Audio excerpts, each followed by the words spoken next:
তো আশা করবো যারা আছেন তারাই যোদ্ধা, ডাকলে তাদের পাবো অবশ্যই পাবো ইনশাআল্লাহ। কারণ কাজ যেহেতু করতেছি এগুলো কিন্তু কর্মচারী ইউনিয়নের টাকা এসে এই পর্যন্ত পান নাই। রাস্তা আটকে ওই অফিসে যাওয়া চেষ্টা করা, এগুলো তাদের তরফ থেকে এই পর্যন্ত আমরা পাই নাই, কিন্তু আমি চেষ্টা করতেছি। তো আবারও যদি ডাকি ইনশাল্লাহ আসবেন, এটা আশাবাদী। আর সবচেয়ে বড় কথা, দৌড় পাড়তে গেলে কিন্তু টাকার দরকার আছে, টাকা ছাড়া কিন্তু দৌড় পাড়া যায় না। আপনারা আসেন গাড়ি ভাড়া লাগে, আমি যে বাড়ির থেকে আসি দৌড় পাড়ি আমারও কিন্তু খরচ যায়।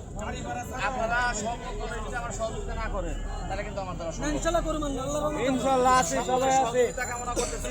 ভালো কিছু পাইতে গেলে অবশ্যই আমাদের দৌড়াতে হবে, আর দৌড়াতে গেলে অবশ্যই গাড়ি ভাড়া আছে, খাবার আছে, টাকা পয়সার খরচের ব্যাপার আছে, এগুলো আপনারা সহযোগিতা করবেন, এটা আমি আশা করবো। আজকে যারা আছেন তারা প্রত্যেকেই এই আমাদের নাম্বারগুলো ফেসবুকে দেওয়া আছে, আমাদের কাছে ফোন দিবেন, যোগাযোগ করবেন, সর্বক্ষণ আমাদের আইডির সাথে থাকবেন।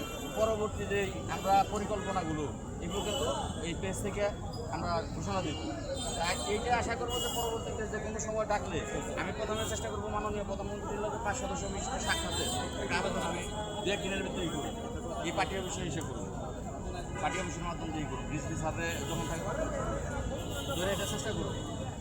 যদি ব্যর্থ হই সেক্ষেত্রে অথবা আবারও আপনাদের আমি স্মরণ করতে পারি, আমার নিজের জন্য না আপনাদের। আমি আশা করি সবাই আজকের মতো সবাই আসবে। ইনশাআল্লাহ। ভালো থাকবেন, আমার জন্য দোয়া রাখবেন।